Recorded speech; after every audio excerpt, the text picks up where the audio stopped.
దేశంలో మహిళా రిజర్వేషన్ల కోసం పోరాడతాం.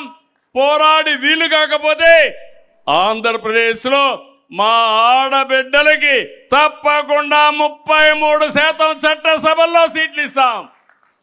సిద్ధమని అడుగుతున్నాం మిమ్మల్ని. మీరు సిద్ధంగా ఉండాలి, నాయకత్వంతో ముందుకు పోవాలి.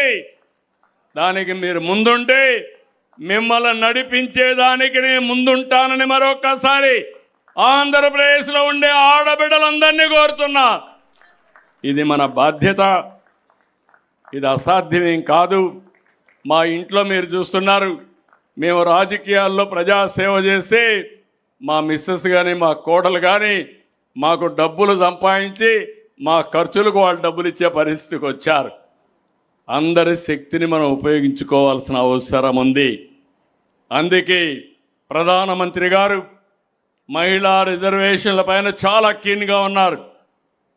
పూర్తిగా మనం సహకరించడమే కాకుండా దీనికోసం అన్ని విధాల ప్రయత్నం చేద్దాం. మహిళలకు సముచితమైన గౌరవం రావాలి, అన్ని రంగాల్లో రాణించాలి.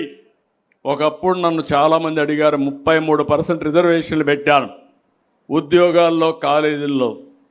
కొంతమంది అబ్బాయిలు వచ్చి అన్నారు, సార్ మీరు 33% పెడుతున్నారు, కానీ వాళ్ళకి 33% వస్తే మెరిట్లో వస్తే మాకు తగ్గుతాయని.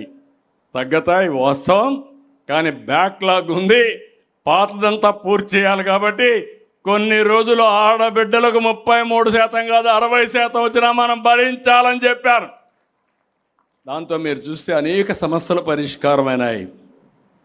ఏదైతే ఈరోజు డౌరీ, ఒకప్పుడు తల్లిదండ్రులకు పెద్ద భారం, ఇప్పుడు రివర్స్ డౌరీ ఇచ్చే పరిస్థితికి వచ్చారు. ఆడపిల్లలకే కట్నం ఇచ్చే మగపిల్లలు పెళ్లిళ్ళు చేసుకునే పరిస్థితికి వచ్చారు. అంటే చాలా వరకు ఈ సమస్యలు పరిష్కారమైనాయి. అందుకే నేను ఈ సమావేశంలో మహిళా భద్రతకు ప్రాధాన్యత ఇస్తాం. మళ్ళీ చెప్తున్నా, ఎవడైనా సరే ఈ మహానాడు సందర్భంగా చెప్తున్నాను, మా ఆడబిడ్డల జోలుకొస్తే కబద్దార్ జాగ్రత్తగా ఉండండి. అదే చివరి రోజు మీకు. ఇంకొక పక్క యువగళం, ఈ మహానాడులో ఒక సందేశం ఇస్తున్నాం. యువత వాళ్ళతోనే భవిష్యత్తు. ఏ సమస్యలు తీసుకొచ్చినా, ఏ పాలసీ తీసుకొచ్చినా భావితరాల భవిష్యత్తు కోసం చేస్తున్నాం.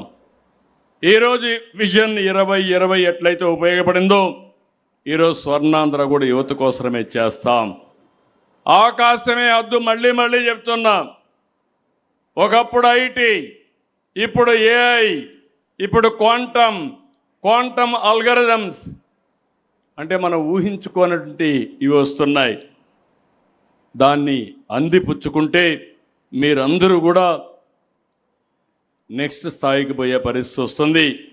అన్ని రంగాల్లో ఫోకస్ చేస్తామని చెప్పి కూడా నేను మీకు తెలియజేస్తున్నా. అదే మరి కొన్ని రాజకీయ పార్టీలకి కొంత కోర్ పాలసీస్ ఉంటాయి. తెలుగుదేశం పార్టీ మహిళలకు ఎట్లయితే పనిచేస్తామో, యువత కోసం ఎట్లయితే పనిచేస్తామో, ఇది బీసీల పార్టీ. మొదటి నుంచి కూడా తెలుగుదేశం పార్టీకి వెన్నెముక, వెనుకబడిన వర్గాలు, ఈ వర్గాలను విస్మరించే సమస్య లేదు. ఈ మహానాడు సందర్భంగా ప్రతి ఒక్కరికి విజ్ఞప్తి చేస్తున్నా, ప్రతి ఒక్క నాయకుడిని కోరుతున్నా, వెనుకబడిన వర్గాలకి గౌరవం ఇవ్వడం కాదు, అన్ని విధాల మనం పైకి తీసుకురావాల్సిన బాధ్యత ఉంది. రాజ్యాధికారం కానీ, గౌరవం కానీ, స్వావలంబన కానీ, ఇవన్నీ కూడా మనం చేయాల్సిన అవసరం ఉంది. ఒక మాటలో చెప్పాలంటే తెలుగుదేశం పార్టీ వెనుకబడిన వర్గాలకు రుణపడి ఉన్నాం, తప్పకుండా వాళ్ళ రుణం తీర్చుకుంటామని మరొకసారి మీ అందరికి హామీ ఇస్తున్నా. మత్స్యకారుల సేవలో చేనేతకు ఉచిత విద్యుత్ ఇవ్వడం, గీత కార్మికులను ఆదుకోవడం, వడ్డెర సోదరులు తీసుకుపోవడం, నాయి బ్రాహ్మణుల కోసం కూడా ముందుకు వచ్చాం. ఇదే చాలదు, ఇంకా చేయాల్సిన చాలా ఉంది. నేను అవన్నీ కూడా ఆలోచిస్తున్నా. వాళ్ళని ఎట్టి పరిస్థితులు కూడా ఆర్థికంగా పైకి తీసుకొచ్చి అందరితో సమానంగా ముందుకు తీసుకొచ్చే బాధ్యత తెలుగుదేశం పార్టీ తీసుకుంటాం. ప్రత్యేకమైన శ్రద్ధ పెడతాం. ఇవన్నీ ఒక ఎత్తు అయితే గొడ్డలి పార్టీ మళ్ళీ మళ్ళీ చెప్తున్నా, అందరూ మాట్లాడారు ఎమోషన్గా. ఇది నేను ఎప్పుడు రాజకీయాల్లో ఇది ఊహించలేదు. నేరాలు ఘోరాలు చేసే పార్టీని నేను ఊహించలేదు.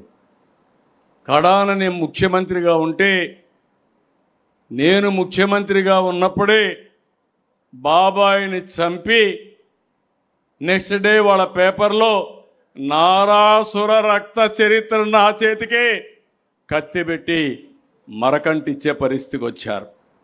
మరక అంటలా. కానీ ఎంత దుర్మార్గులో మీరు గుర్తుపెట్టుకోవాలి. గొడ్డలి పార్టీకి అధికారం పోయింది, ప్రతిపక్ష పార్టీ హోదా పోయింది, కానీ అహంకారం మాత్రం అలాగే ఉంది. రాజకీయాల్లో విలువలు ఉండాలి, విలువలు లేని పార్టీ అది. సాధారణంగా ప్రతి ఒక్క రాజకీయ పార్టీకి అనుబంధ సంస్థలు ఉంటాయి, మనకు ఉన్నాయి. రైతు, యువత, మహిళ, దివ్యాంగులు, కార్మికులు, ఇలాంటి 18 విభాగాలు మనకున్నాయి. కానీ గొడ్డలి పార్టీకి విభాగాలు ఏంటో తెలుసా అని మిమ్మల్ని అడుగుతున్నా.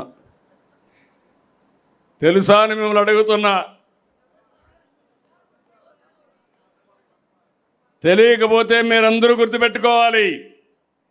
గంజాయి బ్యాచ్ ఒక విభాగం, బ్లేడ్ బ్యాచ్ మరో విభాగం, సోషల్ మీడియా సైకోలు ఇంకొక విభాగం, ఫేక్ ప్రచారానికి పేటీఎం బ్యాచ్ ఇంకొక విభాగం, హత్య రాజకీయాలకు కిరాయి అంతక బ్యాచ్ ఇంకొక విభాగం, హిందూ దేవాలయాలపైన, హిందూ ధర్మం పైన దాడి చేసేదానికి ఒక విభాగం. నేను ఒకటే చెప్తున్నా, దేవాలయాలపైన దాడి చేసిన, అప్రతిష్ట పాలు చేయాలనుకున్నా ఎవడిని వదిలిపెట్టమని మరొక్కసారి హెచ్చరిస్తున్నా. ఇంకొక పక్కన కల్తీ లిక్కర్ మాఫియా ఇంకొక విభాగం. సిగ్గు కూడా లేదు, పేదవాళ్ళ ఆరోగ్యం కూడా లెక్కలేని పార్టీ. ఇలాంటి 7 విభాగాలు పెట్టుకున్న పార్టీ ఈ వైఎస్ఆర్ గొడ్డలి పార్టీ.